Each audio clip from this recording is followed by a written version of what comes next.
अऊज़ुबिल्लाहि मिनश्शैतानिर्रजीम बिस्मिल्लाहिर्रहमानिर्रहीम अल्हम्दुलिल्लाहि रब्बिल आलमीन अर्रहमानिर्रहीम मालिकि यौमिद्दीन इय्याका नअबुदु व इय्याका नस्तईन इहदिनस सिरातल मुस्तक़ीम सिरातल लज़ीना अनअमता अलैहिम गैरिल मग़ज़ूबि अलैहिम वलद्दॉल्लीन बिस्मिल्लाहिर्रहमानिर्रहीम अल्लाहुम्मा सल्लि अला सय्यदिना व शफ़ीना व नबीना व हबीबिना व सनदिना व मौलाना अबुल क़ासिम मुहम्मद अल्लाहुम्मा सल्लि अला मुहम्मदिन व अला आलि मुहम्मद कमा सल्लैता अला इब्राहीम व अला आलि इब्राहीम इन्नका हमीदुम मजीद अल्लाहुम्मा बारिक अला मुहम्मदिन व अला आलि मुहम्मद कमा बारकता अला इब्राहीम व अला आलि इब्राहीम इन्नका हमीदुम मजीद।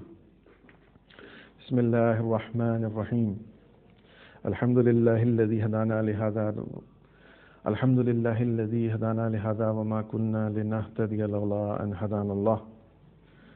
बिस्मिल्लाहिर रहमानिर रहीम।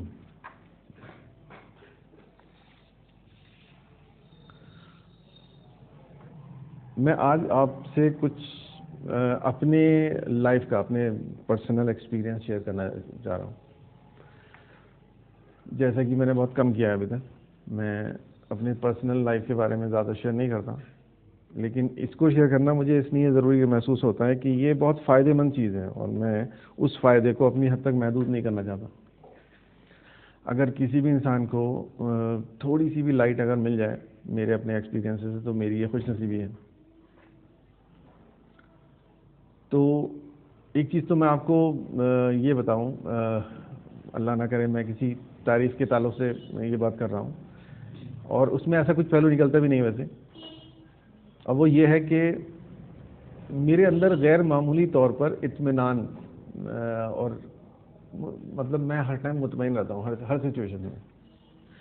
और ये इस हद तक है कि मेरे बहुत सारे ऐसे दोस्त हैं, पुराने दोस्त, दिल्ली में जब मैं पढ़ता था और बाद में भी मेरे फ्रेंड सर्कल में वो आए, उनमें कुछ लोग इस्लामिक स्कॉलर्स थे, बड़े बड़े इंस्टीट्यूशन से पास आउट। तो वो एक बार बोला करते थे जिसकी मुझे बहुत खुशी होती थी कि हमने अपनी लाइफ में इतना मुतमईन आदमी नहीं देखा। And I felt very good. मुझे बहुत ही खुशी होती थी। मैं हमेशा अल्लाह ताला का शुक्र अदा करता था कि अल्लाह तबारक व तआला ने इत्मीनान दिया है। तो मेरा एक दोस्त था इस्लामिक स्कॉलर, वो कहता था कि यार मैं सबसे कहता हूँ कि तवक्कुल करो अल्लाह ताला पर, लेकिन तेरे सामने मुझे शर्म आती है तवक्कुल के ताल्लुक़ से बोलने के लिए। तो मैंने कहा भाई दिस इज़ माय प्लेजर, और ये सिर्फ अल्हम्दुलिल्लाह रब्बिल आलमीन, उसकी नवाजिश है अल्लाह तबारक व तआला की, अगर उसने मुझे तवक्कुल दिया है, इत्मीनान दिया है। लेकिन मैं आपसे यहाँ जो शेयर करना चाहता हूँ, ये करना चाहता हूँ कि मैं हमेशा से ऐसा नहीं था, बिकॉज मुझसे ज़्यादा मुझे मेरी लाइफ के बारे में कोई भी नहीं जानता। मैं तो हमेशा से कब मेरी लाइफ में क्या चेंज आया, कब आया, कब मैंने क्या फील किया, मैं सब कुछ जानता हूँ। दूसरों को मैं उतना जितना बताऊँगा उतना मालूम होगा। तो मैं आपको एक ट्रुथ बताता हूँ कि मैं हमेशा से ऐसे नहीं था। लाइफ के ख़ास मोड़ पर एक ट्विस्ट आया या टर्निंग पॉइंट कहें लाइफ का, तब से मैंने ये फील किया। अच्छा, मैं खुद भी फील करता हूँ अल्हम्दुलिल्लाह सुभान अल्लाह कि उसने मुझे ये अता की बहुत बड़ी नेमत है कि इंसान को इत्मीनान क़ल्ब नसीब हो और वो किसी भी सिचुएशन में परेशान ना हो, हमेशा वो खुश रहे। तो फिर मैंने इसको एनालाइज करने की कोशिश की कि ये हुआ क्यों, कब से हुआ, इसके पीछे क्या फैक्टर्स हैं, ये थोड़ा सा मैंने समझने की कोशिश की। यूँ तो हर चीज़ अल्लाह की ही आता है, अगर हिदायत भी देता है तो वही देता है, अगर कोई हमने दिमाग में कोई बात सोची तो वो भी उसी ने दी है। सब अल्हम्दुलिल्लाह रब्बिल आलमीन।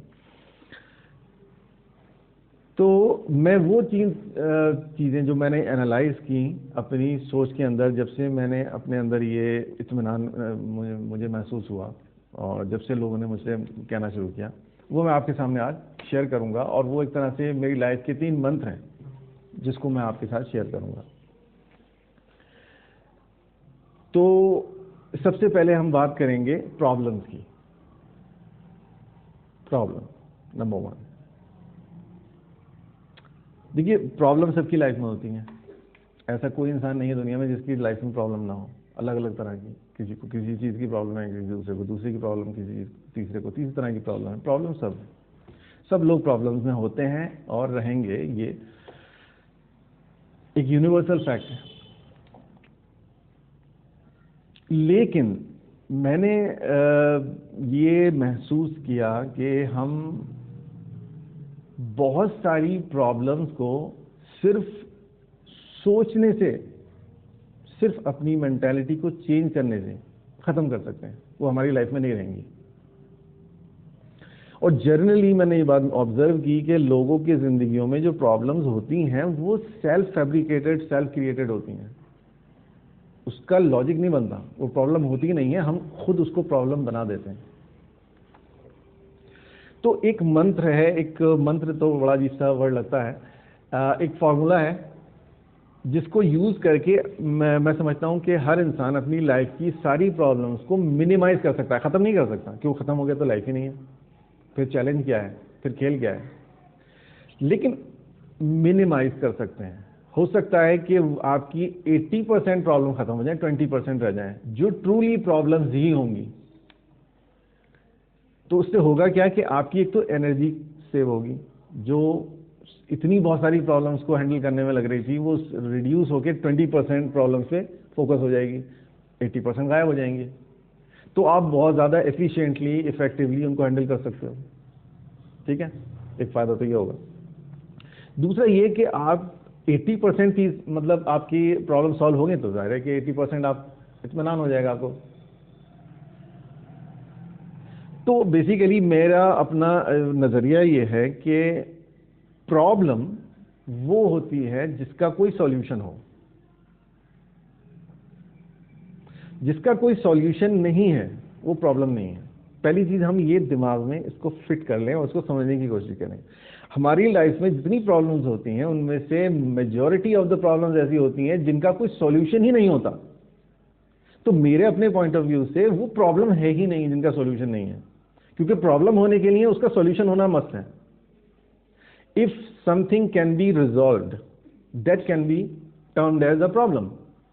जिसका सॉल्यूशन ही नहीं है वो प्रॉब्लम ही नहीं है।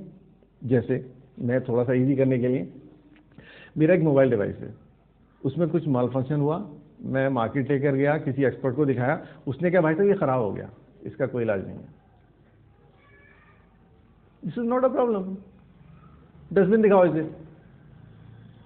बेटर है उसी दुकान के आगे जो नाली है उसमें फेंक दो, फ्री। अब नेगेटिविटी क्या है, क्या होगा, गलत एटीट्यूड क्या है। अब मैं घर आऊँ, घर आने के बाद में उसको टेबल पर रखूँ सामने, उसको मोबाइल को, और सर पकड़ के बैठ जाऊँ, यार कितना अच्छा मोबाइल था, खराब हो गया। मेरे सर पकड़ने से ठीक नहीं हो जाएगा ये। तो दो ऑप्शन है मेरे पास, खुशी खुशी एक्सेप्ट करूँ, ठीक है भैया खराब हो गया तो हो गया, और दूसरा ऑप्शन में इसका अफसोस बनाऊं 3 दिन तक, खाना अच्छा नहीं लग रहा यार, 20,000 का फ़ोन ख़राब हो गया, अब मैं कहाँ से लाऊंगा, तेरे कहने से ठीक हो जाएगा ये, finish.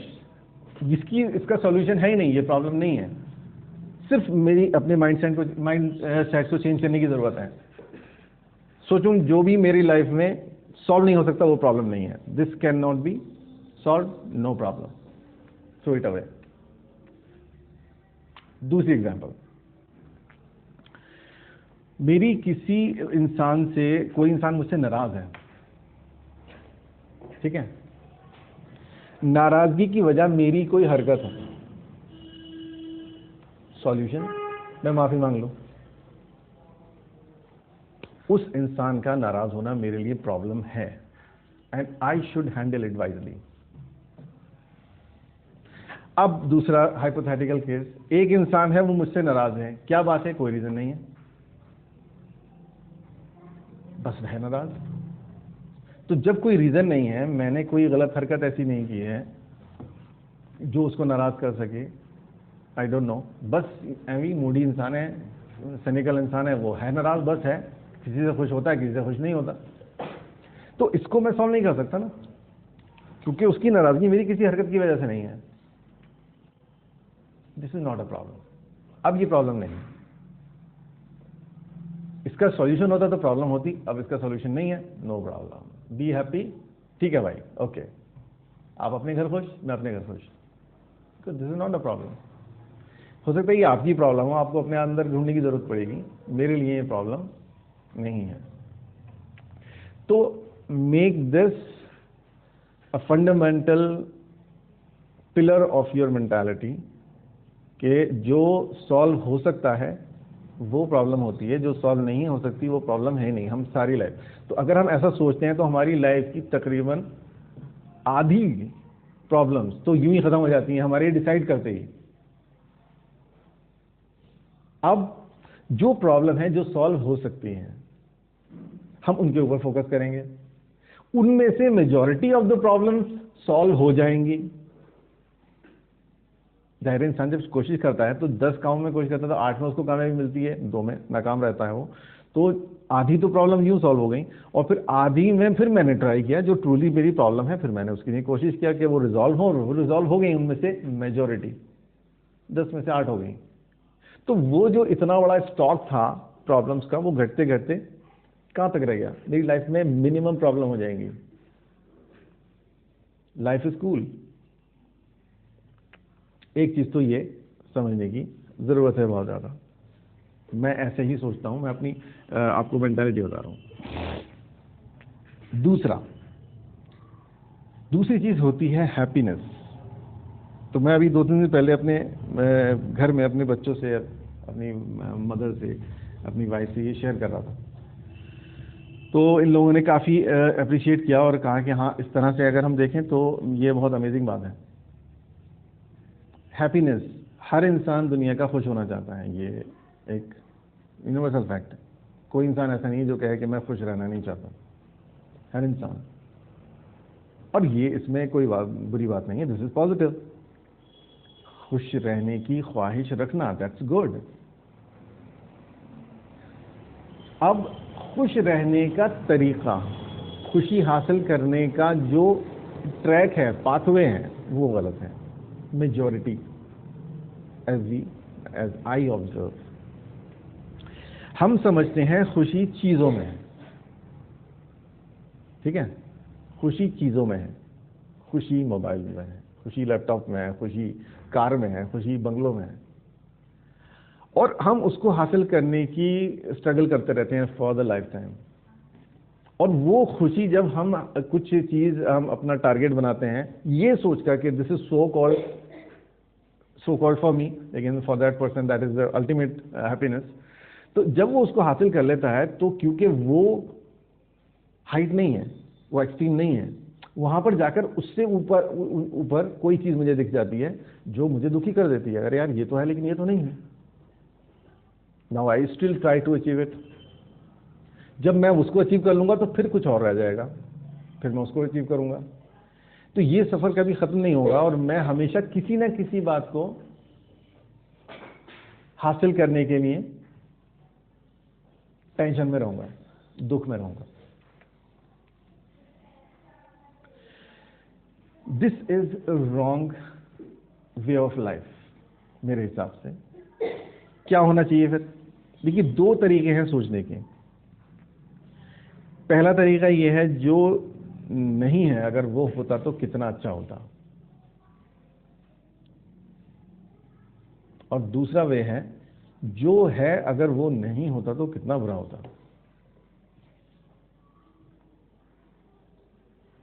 If we follow the first one, जो नहीं है अगर वो मिल जाए तो कितना अच्छा हो, we always be sad to achieve it.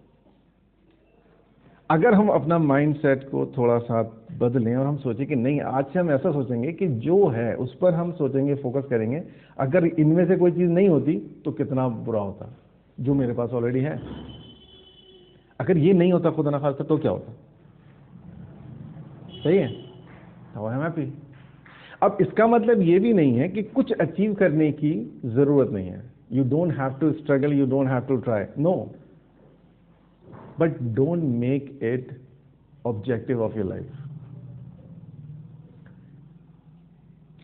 और उसमें भी अचीव करने का पर्पस, उसमें भी मोटिव हासिल करना नहीं होना चाहिए, देना होना चाहिए।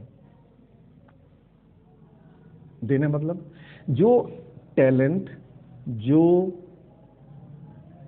सलाहियतें मुझे और आपको मिली हैं, उससे मैं कितना दुनिया को दे सकता हूं, this I have to think.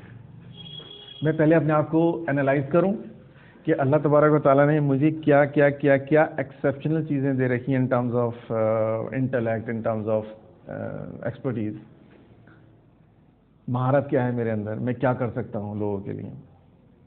जब मैं उसको डिस्कवर कर लूं तो मुझे सोचना ये चाहिए कि मैं इस चीज़ से कैसे हेल्प कर सकता हूं, कैसे लोगों को कुछ दे सकता हूं। तो बेसिकली हम इस रात को नहीं समझ पाते। मेजॉरिटी ऑफ, मैं सबकी बात नहीं कर रहा, हम इस रात को नहीं समझते कि खुशी देने में नहीं होती, खुशी लेने में नहीं होती, खुशी देने में होती है। कुछ अचीव करने में खुशी है ही नहीं, ये इल्यूजन है। देने में खुशी है। जब हम किसी यतीम बच्चे को सीने से लगाते हैं ये सोच करके ये यतीम है, इसको प्यार चाहिए, वो जो खुशी होती है वो ट्रू हैप्पीनेस होती है। जब मैं किसी अपने दोस्त को, ऐसे दोस्त को जो किसी बात को लेकर परेशान है, मैं उसकी परेशानी को रिजॉल्व कर देता हूं क्योंकि मेरे अंदर कैपेसिटी है, मेरे अंदर ताकत है उस प्रॉब्लम को सॉल्व करने की, और मैं सॉल्व कर देता हूं, वो जो खुशी होती है वो अनडिफाइंड है, वो होती है ट्रू हैप्पीनेस। लेकिन हम majority of the people only think about achieving achieving achieving, मिल जाए, और वो क्योंकि है ही नहीं, वो इल्यूजन है, तो वो इल्यूजन ही रहता है लाइफ टाइम। वो हमेशा इंसान को दुखी और दुखी और दुखी करता ही रहता है, जबकि इसका सॉल्यूशन हमारे दिमाग में था, हमारे अपनी जात में था। तो खुशी आदमी के अपने ब्रेन में है, उसकी जो चाबी है वो मेरे पास है, मेरे सोचने में है। मैं सोचता कैसे हूं, ये डिफाइन करेगा इस बात को कि मैं खुश हूं या मैं दुखी हूं, या मैं खुश रहूंगा या नहीं रहूंगा। ये डिफाइन करेगा मेरा सोचने का स्टाइल। तो अगर मैं ये सोचता हूं कि जो है अगर वो नहीं होता तो कितना बुरा होता, तो मैं कभी दुखी नहीं हो सकता, नेवर, इम्पॉसिबल। सवाल ही नहीं है कोई चीज मुझे दुखी कर दे।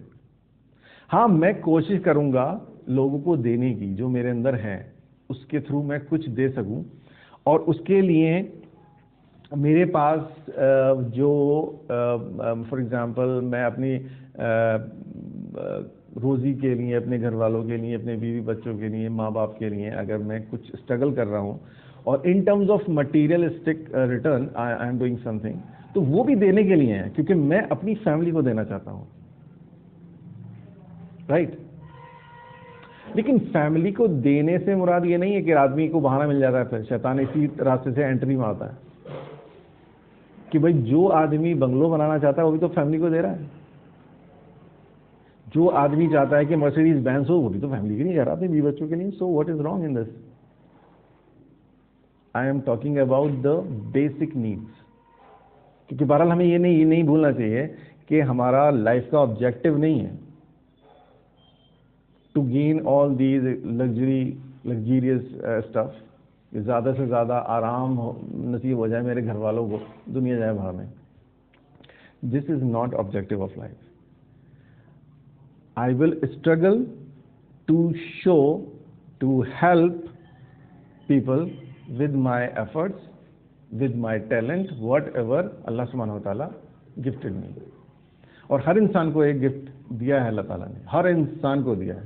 अब ज़रूरत इस बात की है कि वो उसी चीज़ को शेयर करे लोगों के साथ, जो भी चीज़ उसको दी है। किसी को फिजिकल हेल्थ पावर दी है अल्लाह ताला ने, किसी को इकोनॉमिक पावर दी है, किसी को पॉलिटिकल पावर दी है, किसी को इंटेलेक्चुअल पावर दी है। तो जो पावर भी आपके पास है उससे आप कितना दे सकते हो इस सोसाइटी को, इस दुनिया को, ये डिफाइन करेगा आपके सक्सेसफुल और अनसक्सेसफुल होने को। This is the true mindset.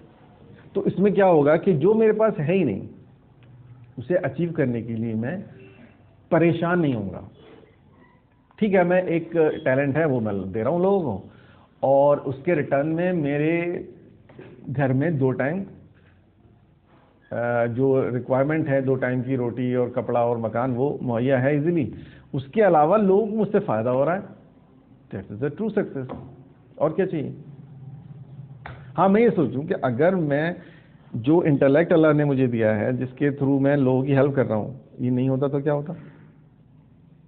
अगर मैं ऐसा ही एक पागल होता जो सड़कों पर आधे अधूरे कपड़े पहनकर राल टपकती हुई हाथों में पत्थर लिए हुए टहल रहा होता और बच्चे मेरे पीछे पीछे तालियां बजा के भाग रहे होते, तो क्या होता? So I will be happy to have this precious gift, जिसको हम इंटेलेक्ट कहते हैं, अक्ल कहते हैं। तो हम इसका शुक्र अदा करते करते थकेंगे नहीं, हमें फुर्सत ही नहीं होगी उन चीज़ों के ताल्लुक से शिकायत करने की और मांगने की। आप यकीन जानिए, ये मेरा अपना, मैं इसको शायद वर्ड्स में एक्सप्रेस नहीं कर सकता। मैं अक्सर ये प्रैक्टिस करता हूँ कि मैं जब रात को बिस्तर पे लेटता हूँ या मैं कभी भी तन्हाई में दिन में मैं अकेला होता हूँ और मेरे पास कुछ ख़ास काम करने के लिए नहीं होता, स्पेयर ऑफ टाइम, तो इसमें या तो मैं स्टडी करता हूँ या मैं तन्हा बैठकर अपने लाइफ में जो अल्लाह ताला ने मुझे दिया है वो काउंट करने की कोशिश करता हूँ, although I am not able to count.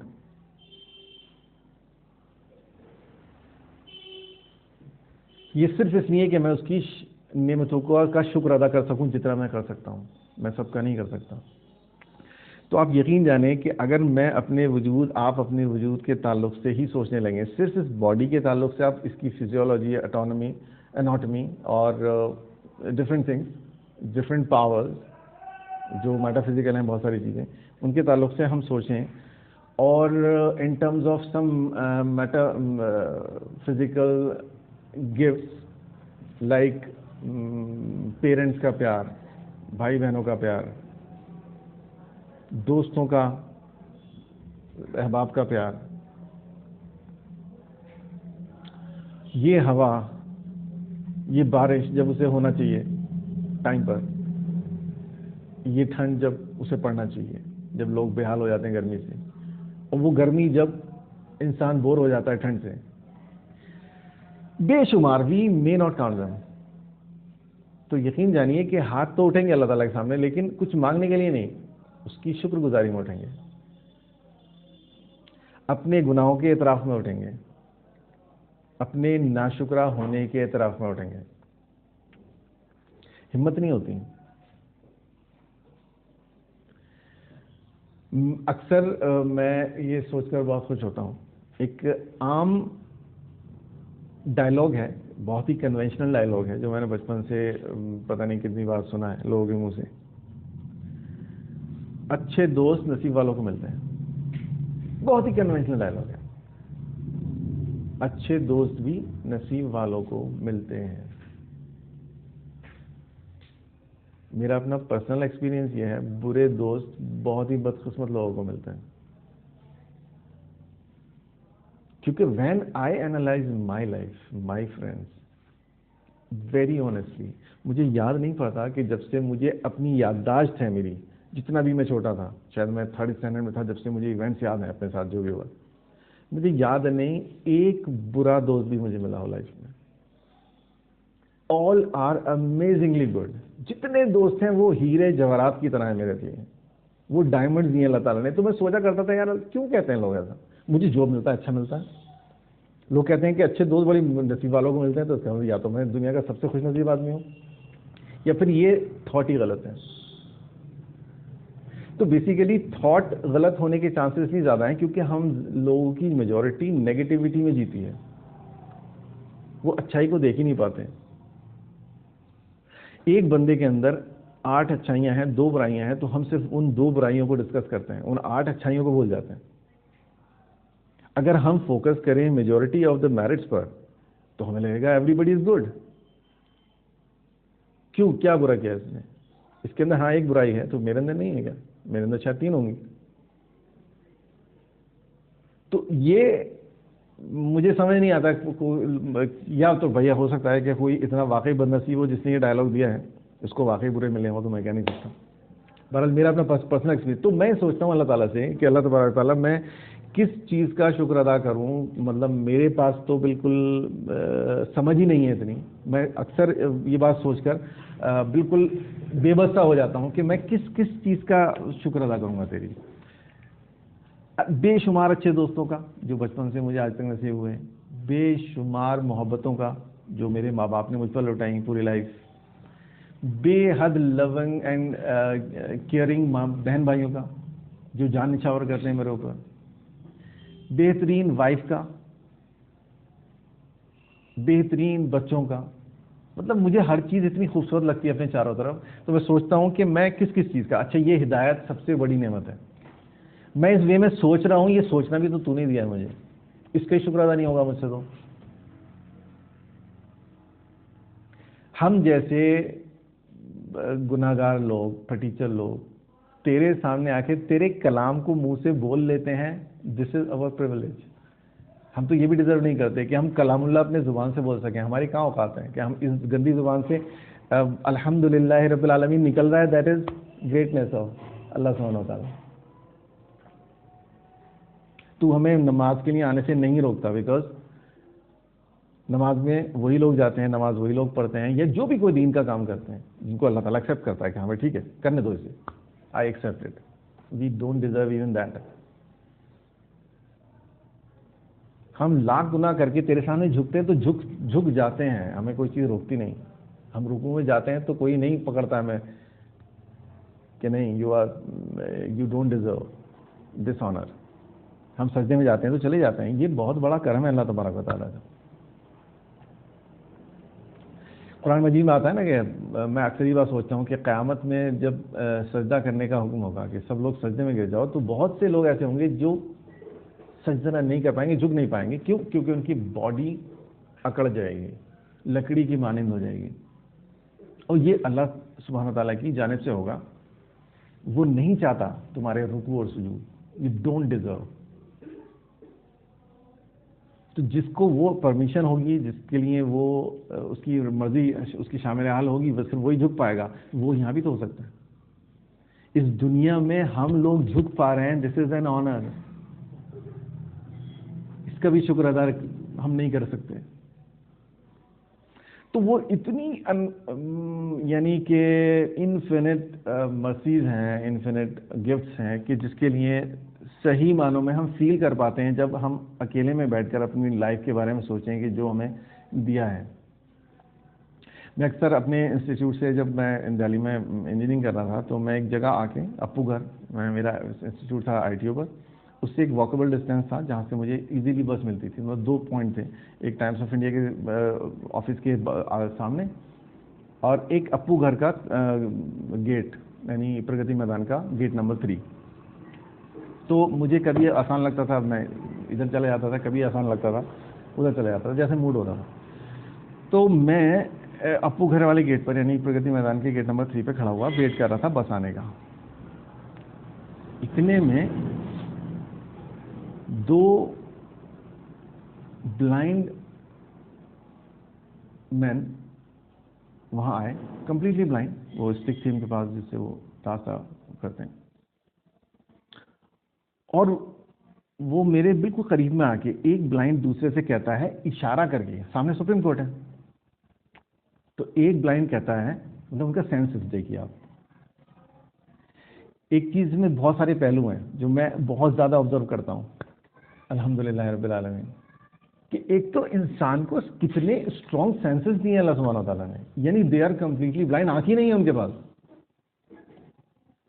वो इस तरह कहता है, देख सुप्रीम कोर्ट, एक दूसरे अंदर से, तो कहते हैं या and they are quite happy. कोई दुख का असर उनके चेहरे पे मुझे नहीं दिखा। तो एक चीज तो मैंने सोचा कि यार इसको कैसे मालूम ये सुप्रीम कोर्ट सामने है, एग्जैक्टली वही डायरेक्शन पे ये इशारा कर रहा है। He has so strong senses कि इसको अपने स्टेप से पता चल गया हम सुप्रीम कोर्ट के सामने आए। Second thing, they are happy, still they are happy. I am sad, although I can see, although I can watch. मेरे लिए पूरी दुनिया रंगीन है, इनके लिए अंधेरी है, बट दे आर हैप्पी। तो मैंने सोचा अगर मैं होता इनकी जगह तो आज मैं इन्हें देख पा रहा हूँ, सुप्रीम कोर्ट देख पा रहा हूँ, अप्पू घर देख पा रहा हूँ, सारी खूबसूरती, ये खूबसूरत रंग बिरंगे फाउंटेन चल रहे हैं, पढ़ के आ रहा हूँ, हर चीज़ में इसी एक ऑर्गन के बारे में सोच लूँ। अगर ये नहीं होता मेरे पास तो कितना बुरा होता। मैं भी ऐसी तीसरा होता इन दो के साथ।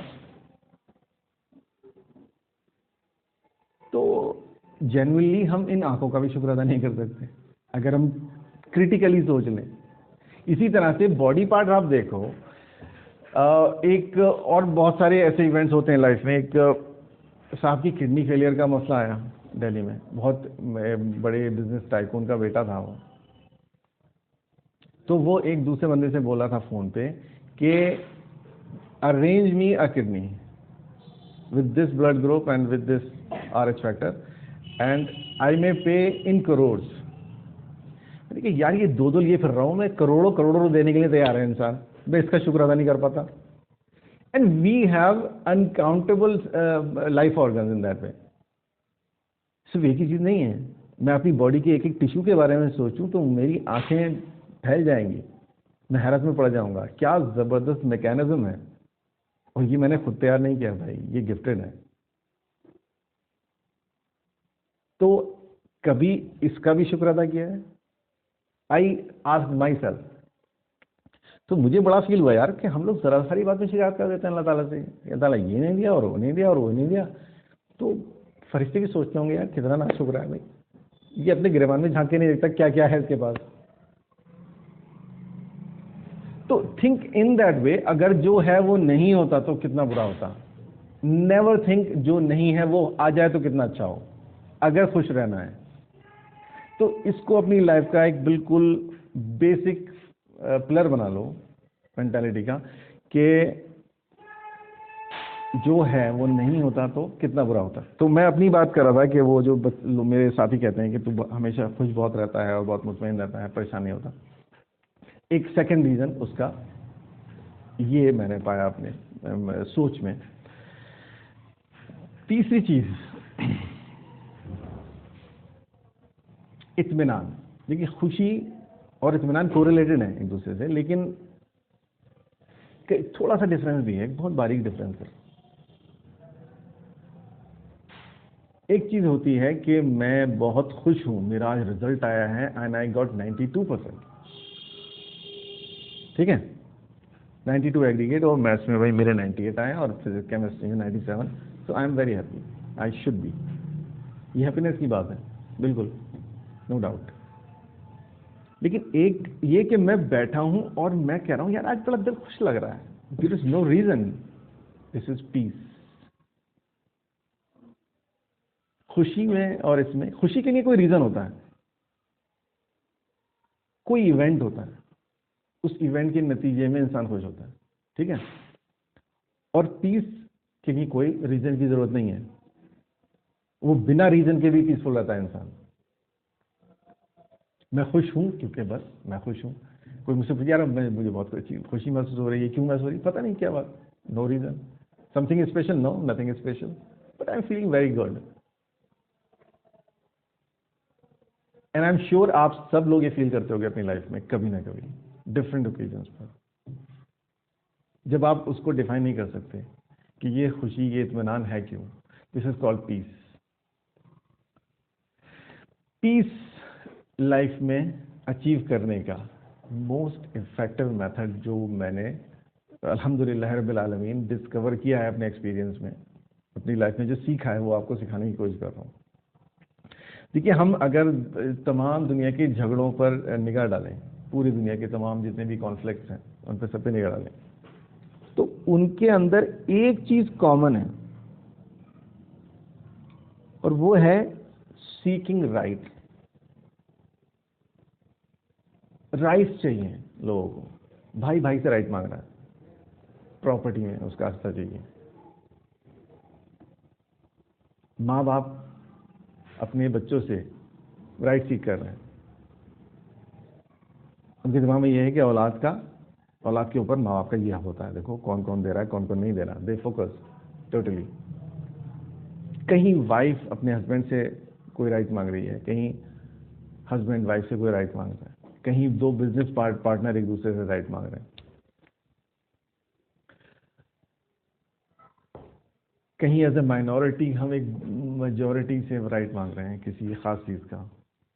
We are OBCs, we should have this much reservation. ठीक है, हम बहुत ही कम सोचते हैं कि हम राइट कितने दे रहे हैं, हमारे ऊपर कितने लोगों के राइट्स हैं और वो हम दे रहे हैं या नहीं दे रहे हैं।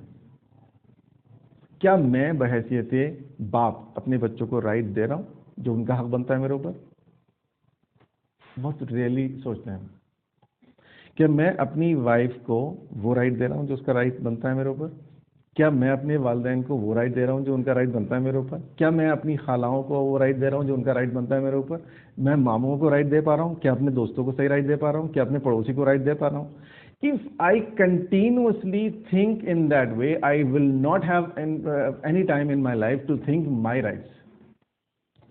और ये दुनिया का एक यूनिवर्सल फैक्ट समझ लीजिए, जो आप देते हैं वही पलट के आपकी तरफ आता है। When you always think about giving rights, automatically you will have your rights. उसके लिए आपको कोशिश करनी नहीं पड़ेगी, ऑटोमेटिकली मिलने शुरू हो जाएंगे। आपका जो राइट बनता है बच्चों के साथ वो ऑटोमेटिकली मिलना शुरू हो जाएगा। जो माँ बाप के ऊपर आपका राइट बनता है वो ऑटोमेटिकली मिलना शुरू हो जाएगा। जो दोस्तों के ऊपर आपका राइट बनता है वो ऑटोमेटिकली वापस आएगा। ये रिबाउंस होकर आता है। ये बिल्कुल बॉल की तरह होता है, जैसे कॉस्को की बॉल आप दीवार पे मारो, फटाक से आपकी तरफ आएगी। तो आप अगर बुराई फेंकोगे लौटकर आपको आएगी, किसी ना किसी तरह से आएगी। आप अच्छाई अगर करते हो लोगों के साथ, आपकी तरफ से अच्छाई जाती है, पलटकर अच्छाई आएगी। लेकिन फर्क क्या होगा इसमें कि जब मैं सिर्फ लोगों का राइट देने के ही बारे में सोचूंगा, then my life will be filled with peace. रात को जब लेटूंगा तो इस इत्मीनान क़ल्ब के साथ लेटूंगा, क्योंकि मैं हमेशा सोचता रहा हूं कि मैं राइट दे रहा हूं नहीं दे रहा हूं, और इस सोचने की वजह से मैं अल्हम्दुलिल्लाह सबके राइट्स दे रहा हूं। आई don't have any right over my shoulder. मैं सबको दे रहा हूं। जब मैं दे रहा हूं तो देने से सुकून मिलता है। जब मैं रात को बिस्तर पे लेटूंगा तो एक अजीब तरह की खुशी और इत्मीनान के साथ लेटूंगा कि wow, I have passed a successful day. और अगर लेने के इरादे से मैं सोचता हूँ, लेने के पॉइंट ऑफ व्यू से सोचता हूँ, तो किसी ना किसी दुख को लेकर रात को सोऊंगा कि यार देखो क्या किया है मेरे साथ इसने, ऐसा नहीं करना चाहिए था। Most of the conflicts are due to this misconcept. Misconcept नहीं, बल्कि हम इसको कहेंगे the wrong way of thinking. भाई हमेशा तुम्हारा ही राइट थोड़ी है, दूसरों का भी तो तुम पे राइट है। उसके बारे में कभी बात की है तुमने? Never. Why? You are exceptional. So why don't we think in that वे?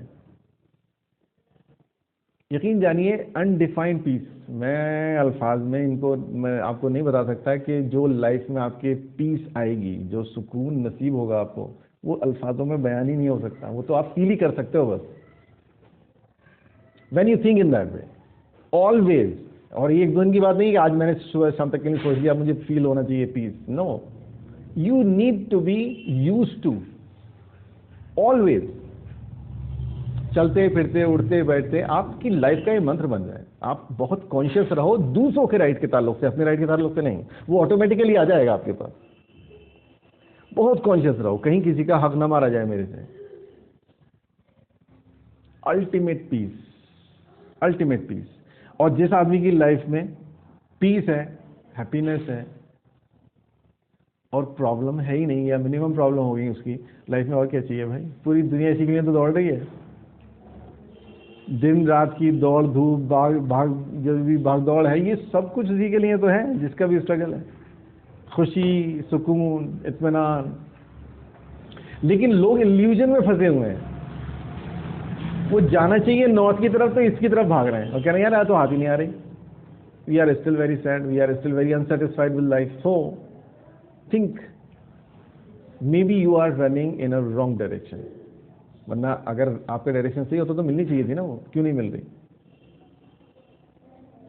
वो बहरहाल एक फैक्टर है जिसको हम शैतान के नाम से जानते हैं। मैं इसका तो कायल नहीं हूँ कि हर चीज़ शैतान के सर मंडी जाए, मैं अपनी गलती के साथ शैतान के सर मंडूँ कि सब कुछ शैतान ही करवा रहा है, लेकिन बहरहाल एक फैक्टर तो है वो भी, क्योंकि उसने वादा किया, अल्लाह ताला से चैलेंज किया है कि I will always try to make astray and I will prove it, कि शुक्रगुजार नहीं है तुम्हारा। तो बहरहाल वो भी करता है कोशिश। तो मैं समझता हूं कि वो हमेशा सपोर्ट करता है रॉन्ग वे आपको सोचने के लिए, रॉन्ग वे स्ट्रगल करने के लिए हमेशा सपोर्ट करेगा वो। जब आप राइट वे जाने लगोगे तो आपको वो डबल माइंड करने की कोशिश करेगा, no no this is not the right way, go this way. और हम मेजॉरिटी हमारी इस फरेब में फंसी हुई है। हम लोग वैसे ही सोच रहे हैं जैसे वो शैतान सोचवाना चाहता है हमसे, हम वैसे ही स्ट्रगल कर रहे हैं जैसे वो स्ट्रगल करवाना चाहता है। एक स्ट्रगल का स्टाइल अल्लाह ताला ने हमें दिया है, एक स्ट्रगल का स्टाइल शैतान ने हमें दिया है। वी ऑलवेज फॉलो शैतान, this is very bitter fact, but honestly if you analyse this problem you will get the same result.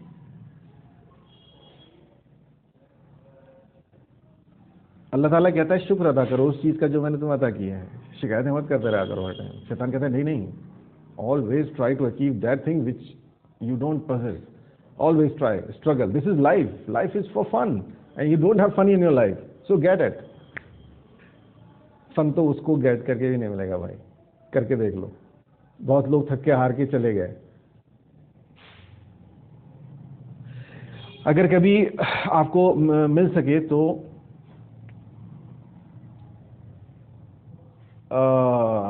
मेरी मेमोरी को क्या होता है, एप्पल का जो सीईओ क्या नाम था उसका, स्टीव जॉब्स।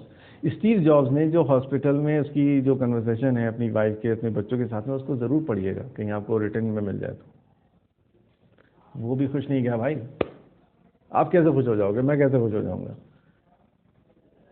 मेरी 1 लाख 1.5 लाख 2 लाख की सैलरी की एक मामूली सी जॉब है, मैं कैसे फिर खुश हो सकता हूँ उस डायरेक्शन में जिस डायरेक्शन में स्टीव जॉब गया था? क्योंकि वो इतनी आगे चला गया है कि मैं शायद पहुंचूंगा ना पहुंचूं, ऑब्वियसली हर आदमी तो नहीं पहुंच पाएगा। पूरे करोड़ों अरबों लोगों में शायद 5 लोग पहुंच जाएं, 10 लोग पहुंच जाएं, बाकी सब लोग तो फेल हो जाएंगे ना। तो जब वो खुश नहीं गया यार, तो तुम कैसे खुश हो जाओगे? तो यही इस बात को समझ लो कि वो रॉन्ग पाथ है भाई, वो wrong way. Mother Teresa, I am sorry I am giving example of Christian lady, but I don't differentiate between good, मतलब गुड एंड बैड में डिफरेंशिएट करता हूं मैं, तो मैं एग्जांपल किसी की भी दे देता हूं। तो she felt very peaceful, very happy at the time of her death.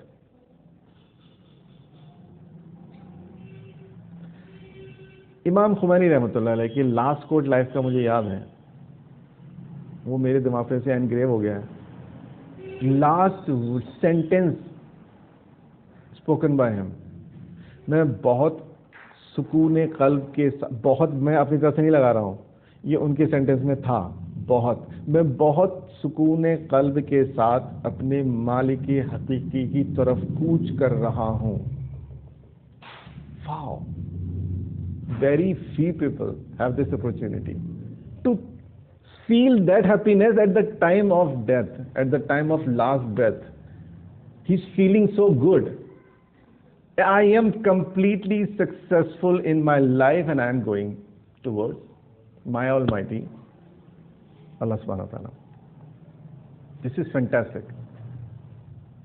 वरना लोग कहते हैं ना कि कुछ भी कर लो, कहीं ना कहीं तो पछतावा रह जाता है कि ये और कर लेते तो यार और अच्छा होता। तो चाहे किसी भी लाइन का इंसान हो, अगर वो दीनदार भी है तो दीनदार को भी ख्वाहिश होगी यार कुछ और बेटर कर लेते, काफ़ी कर लिया लेकिन हाँ कुछ और हो जाता।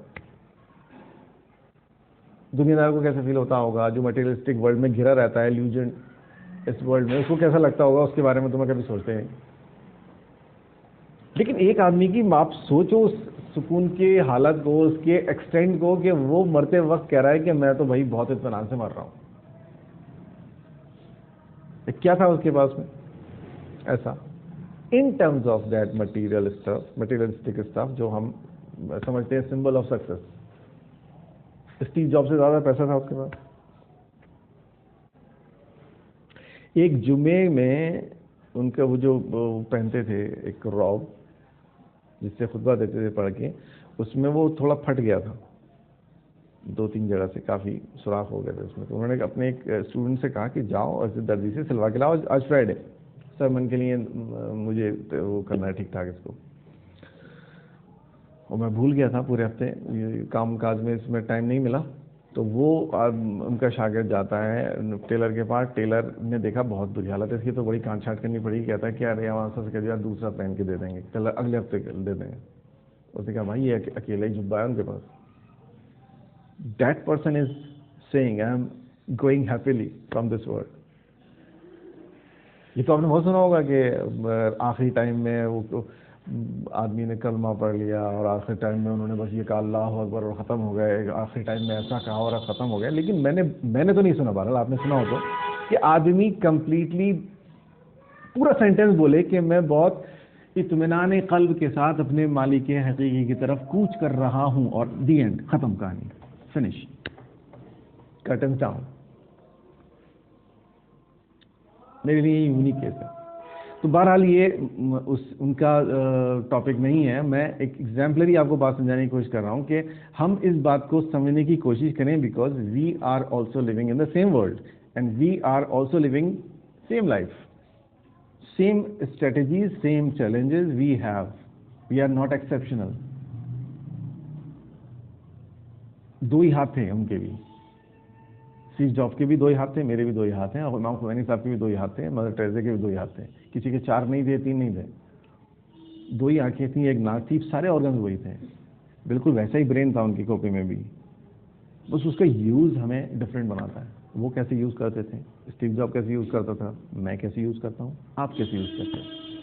सो this is the best way to achieve peace in life. मतलब ये 3 चीज़ें हैं जो मैंने एनालाइज की। हो सकता है कि मुझसे कोई गलती हुई हो सकता है कोई चौथी चीज़ भी हो, लेकिन this is not the point of a little, यानी कि पॉन्डरेंस में से कि मैंने 1-2 दिन मैंने अब खाली पॉन्डर किया और मैंने आपको बता दिया। नो, आई एम फीलिंग सो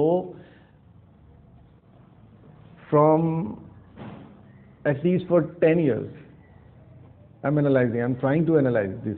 मतलब जब मैं उसमें था दिल्ली में, तो काफ़ी टाइम हो गया ना उसे, तो तब से मैं सोचता हूँ कि यार ये चीज़, और सोचता क्यों, इसलिए सोचता हूँ, एक बात तो फैक्टर इसका ये कि वो जो भी चीज़ है, because I am very very happy to listen these words, और वो अगर ऐसा है तो फिर मैं उस चीज़ को आइडेंटिफाई कर लूँ ताकि वो मैं खो ना जाए मुझसे,